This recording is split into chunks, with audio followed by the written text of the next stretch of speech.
করি এবং এটা আমাদের জন্য একটা শোকবহ দিন। আমরা আমাদের একটা সহযোদ্ধা হারিয়েছি। বন্দরবাসীর একটা দাবি এবং তাদের অনেক দিনের দাবি এবং একটা ইমোশন যে এই কদম রসুল সেতুটা বাস্তবায়ন হচ্ছে না, ওদের কাছে অনেক মনে হইতেছে যে সন্দেহের একটা ব্যাপার মনে হচ্ছে।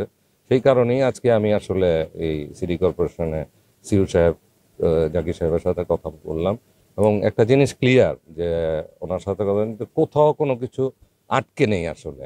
হ্যাঁ, ও জমি অধিগ্রহণ হয়েছে এবং ডিজাইন সবকিছু ঠিক আছে এবং ওখানে টেন্ডারও হয়েছে এবং কোরিয়ান একটা কোম্পানি কাজ পেয়েছে এবং যথাসময়ে কাজ হবে, যথাসময়ে কাজ হবে।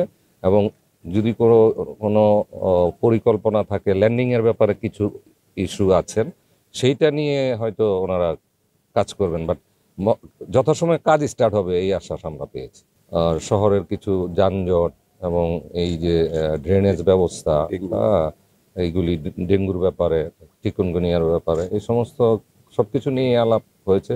উনি ওনার সাধ্য মতো চেষ্টা করছে বলছে এবং এই যে এই ড্রেনেজের যে কাজটা, বড় কাজটা, এই কাজটা আগামী সিজনের আগেই, মানে শীতের আগেই, হয়তো শীতের পরপরই এটা ঠিক হয়ে যাবে ইনশাল্লাহ।